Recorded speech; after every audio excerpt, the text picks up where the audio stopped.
once stated, "A nation's culture resides in the hearts and souls of its people." Now, this remains evidently true in the case of Spain. Spanish culture has been around for a very long time, and it continues on today, with a few obvious things. One of those first things is bullfighting, and another one, flamenco dancing, and finally, the La Siesta, as you would call it. Now, I'm going to start talking about that first point, bullfighting. Now, bullfighting has been around for a very long time, and actually it spawned out of the Roman event of Colosseum fighting and gladiators we've all seen in the movies. The only thing is that unlike other cultures in which that brutal fighting actually ceased to continue, in Spain they continued it on with bullfighting. Now, bullfighting is a very bloody sport. It involves a man or a matador basically torturing the bull until death in front of a large crowd of people, and then at the end he kills it. And obviously, it is a very, very protested event, but according to David Thyberg of USA Today, it is undeniably linked with Spanish culture. And although it's a very infamous game that is not looked well upon by other countries, it continues on today and is a huge part of the Spanish culture, and we must recognize that. Now, another huge part of Spanish culture is flamenco dancing, and this has actually been around for a very long time too. And according to the website idealspain.com, the origins of flamenco actually go all the way back to the 16th century. Now, this may be hard to believe, but Spain has been around for a very long time, as I stated before.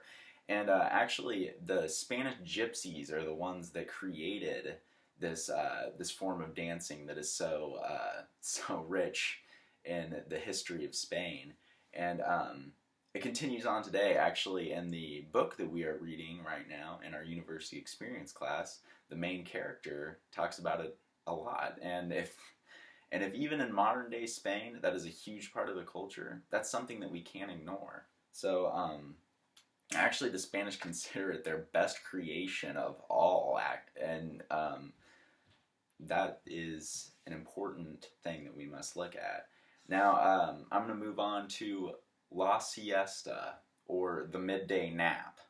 Now, it may seem silly that a nap time is a big part of a culture in a foreign country, but in Spain it is. And according to Brenda Padilla at Andalusia.com, a gypsy database site, the siesta is a traditional custom of taking a nap in midday that has taken place in Spain for over 15,000 years and actually has proven health benefits.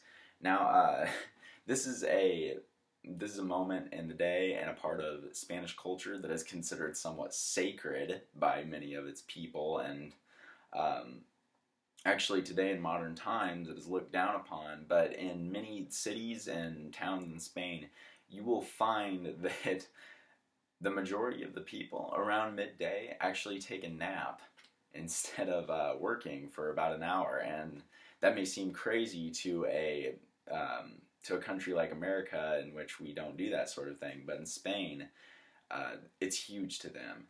And it actually, as the site that I quoted said, actually it has proven health benefits. And that's insane too, because you would think that something like this that seems silly is just another foreign custom that we don't understand, but actually it has health benefits such as a longer lifespan even, and fewer risk of heart disease, which is a big thing to look at in considering the reason behind this huge part of Spanish culture.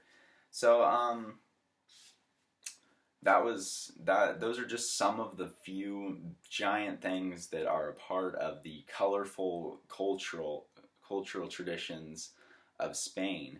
And as Gandhi said, a nation's culture resides in the hearts and souls of its people, and the hearts and souls of the people in Spanish culture continue on these traditions for centuries to come, which is crazy to us in such a young country as America.